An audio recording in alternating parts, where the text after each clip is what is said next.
नमस्कार, कृषि जागरण के बुलेटिन में आपका स्वागत है और मैं हूं जिमी। तो शुरुआत करते हैं कृषि में कुछ महत्वपूर्ण जानकारी के हिसाब से कि कृषि कार्य जो है वो हर माह के हिसाब से कैसी होनी चाहिए। तो इस वक्त मैं आपको जानकारी दूंगा कि जनवरी माह में किए जाने वाले कृषि कार्य क्या क्या होने चाहिए और किस हिसाब से, फल के हिसाब से, सब्जियों के हिसाब से या फिर पशुपालन में किस तरह से होना चाहिए, ये सारी जानकारी मैं आपको देता हूं। तो सबसे पहले शुरुआत करते हैं फल उत्पादन की। अगर बात करें तो गेहूं से, तो गेहूं में दूसरी सिंचाई बुआई के 40 से 45 दिन कल्ले निकलने समय और तीसरी सिंचाई बुआई के 60 से 65 दिन के बाद गांठ बनने की अवस्था पर करें। उसके बाद इसके साथ ही अभी किसानों के लिए यह महत्वपूर्ण है कि गेहूं को कीटों से या किसी प्रकार के चूहों से बचाया जाए, ये ध्यान देने वाली बात है। इसके बाद अगर दूसरी फसल चना की अगर बात करें तो फूल आने के पहले एक सिंचाई अवश्य करें। फसल में उकटा रोग की रोकथाम के लिए बुआई से पूर्व ट्राइकोडर्मा 2.5 किलोग्राम प्रति हेक्टेयर और 60 से 75 किलोग्राम सड़ी हुई गोबर की खाद में मिलाकर भूमि शोधन करना आवश्यक है और इसकी आप प्रयोग करें। तीसरी अगर मटर की बात करें तो मटर में बुकनी रोग जिसको बोलते हैं, जिसमें पत्तियां, तनों तथा फलियों पर सफेद चून सा फैल जाता है, उसके रोकथाम के लिए प्रति हेक्टेयर घुलनशील गंधक 80% 2.0 किलोग्राम 500 से 600 लीटर पानी में घोलकर 10 से 12 दिन के अंतराल पर इसका आप छिड़काव करें। राई सरसों में दाना भरने की अवस्था में दूसरी सिंचाई अवश्य करें।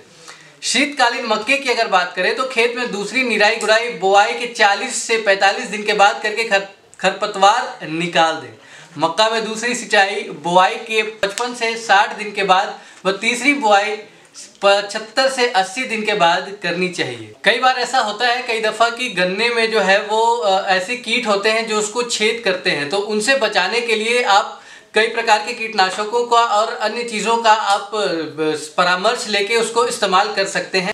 बरसीम की अगर फसल की बात करें तो कटाई व सिंचाई के 20 से 25 दिन के अंतराल पर करें। प्रत्येक कटाई के बाद भी सिंचाई करें। सब्जियों की खेती अब सबसे ज़्यादा महत्वपूर्ण होती है यहाँ पे। जनवरी माह में कार्य की बात करें तो सब्जियों के लिए, तो सब्जियों की खेती की अगर बात करें तो सबसे पहले शुरुआत करेंगे आलू से।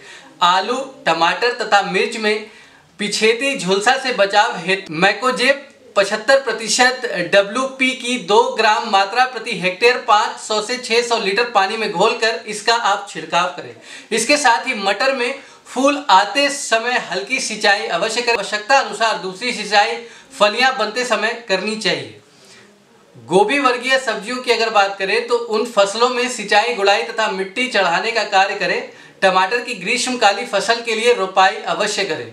जायद में मिर्च तथा भिंडी की फसल के लिए खेत की तैयारी अभी से ही आरंभ कर दें। तो सब्जियों की खेती में बता दूं कि मिर्च तथा भिंडी की फसल के लिए खेत की तैयारी अभी से आरंभ की जा सकती है। इसके आगे फलों की खेती की अगर बात करें तो आम की जो फसल अभी लगाई गई, नवरोपित एवं अमरूद, पपीता एवं लीची के बागों की सिंचाई अवश्य कर ले। आंवला के बाग में गुड़ाई करें एवं थाले बनाएं। पुष्प और सुगंध पौधे की अगर बात करें तो गुलाब के समय समय पर सिंचाई एवं निराई गुड़ाई करें तथा आवश्यकता अनुसार बंडिंग व इसके जमीन में लगाने का कार्य कर लें।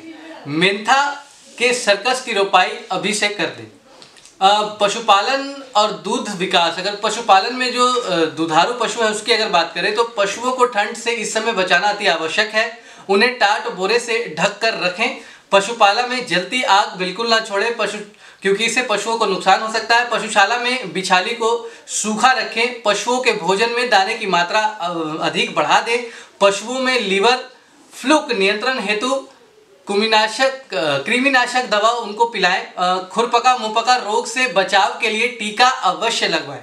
आगे अगर मुर्गी पालन की बात करें तो अंडे देने वाली मुर्गियों को लेयर फीड दे, चूजों को पर्याप्त रोशनी तथा गर्मी दे। तो ये कुछ जो जनवरी माह के कार्य हैं ये आपको अभी आने वाले समय में कुछ दिन जो बचे हुए हैं उनमें करना है। अगर आप किसी भी चीज़ की खेती कर रहे हैं, पशुपालन कर रहे हैं, तो उसके लिए ये महत्वपूर्ण जानकारी है जिसको आप देखकर, सुनकर, समझकर और इसको अपने लिए आप इस्तेमाल कर सकते हैं।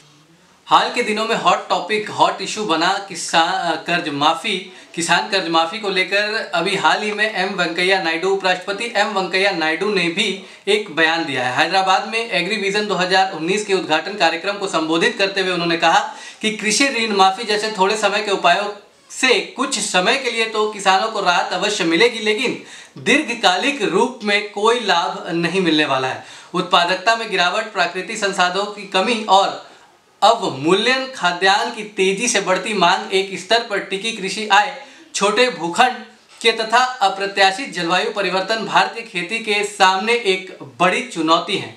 उन्होंने कहा कि पारंपरिक कृषि लाभकारी नहीं होगी और सतत आय सुनिश्चित करने के लिए किसानों को संबंधित गतिविधियों की ओर और मुड़ना होगा और उनको नए साधन जो है वो मुहैया कराने होंगे।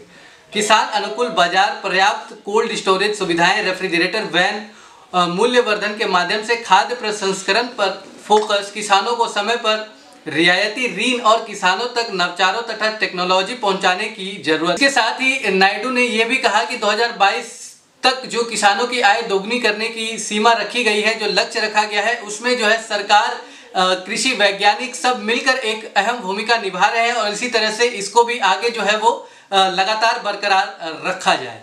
धन्यवाद। नमस्कार, कृषि जागरण न्यूज बुलेटिन में आप सभी का स्वागत है। आज हम आपको बताएंगे इंदौर में होने वाले आधुनिक दाल मिल मशीनरी पार्ट्स के महाकुंभ की खासियत। मध्य प्रदेश में दाल मिलों की आधुनिक टेक्नोलॉजी की मशीनों और मशीनरी पार्ट्स का महाकुंभ आयोजित किया जाएगा। ये महाकुंभ 8 से 10 फरवरी तक यानी 3 दिन का होगा। ऑल इंडिया दाल मिल एसोसिएशन के तत्वाधान में इंदौर के लाभ गंगा कन्वेंशन सेंटर में यह आयोजन किया जाएगा। श्री सुरेश अग्रवाल व सचिव दिनेश अग्रवाल, ऑल इंडिया दाल मिल एसोसिएशन के अध्यक्ष, ने इस बात की जानकारी दी। उन्होंने कहा, इस प्रदर्शनी में देश के अनेक राज्यों से दाल मिल बंधुओं के आने की सहमति दी है। इसमें लगभग 125 से अधिक नेशनल और इंटरनेशनल कंपनियां भाग लेने इंदौर आ रही हैं, जिसमें आधुनिक टेक्नोलॉजी की मशीनों का डेमो भी किया जाएगा। देश के अन्य राज्य जैसे महाराष्ट्र, कर्नाटक, दिल्ली, कोयम्बटूर जैसे अनेक शहरों से बड़ी संख्या में कंपनियां भाग ले रही हैं। आपको बता दें, देश के बाहर से कलर सॉर्टिक्स की लगभग 10 कंपनियां भाग लेंगी। दाल मिल प्लांट बनाने वाली लगभग 19 कंपनियां हैं। इससे जुड़ी हुई अनेक कंपनियों की जानकारी के बारे में आप हमारी वेबसाइट hindi.krishijaagaran.com पे जा सकते हैं। चलिए चलते हैं अगली खबर की तरफ। इसमें हम आपको बताएंगे गर्म पानी से पीने के अनेक लाभ। जल जीवन है, यह कहावत तो आपने सुनी ही होगी, लेकिन क्या आप जानते हैं कि जापान के डॉक्टरों ने कई कोशिशों के बाद बताया है कि सुबह सुबह गर्म पानी पीने से अनेक प्रकार के रोगों को दूर किया जा सकता है। गर्म पानी पीने से शरीर में जमा बलगम सक्रिय हो जाता है और शरीर उसे बाहर निकालने का प्रयत्न भी करता है। जानते हैं गर्म पानी पीने के अनेक लाभ। गर्म पानी पीने से आपको सिर दर्द से छुटकारा मिलता है, साथ ही कब्ज से भी आपको राहत मिलती है। इससे आपकी पाचन संबंधी गड़बड़ी भी ठीक होती है। नाक, कान और गला संबंधी विकारों से भी आपको निजात मिलता है। गर्म पानी पीने से कफ संबंधी रोगों से भी आपको बचाव मिलता है।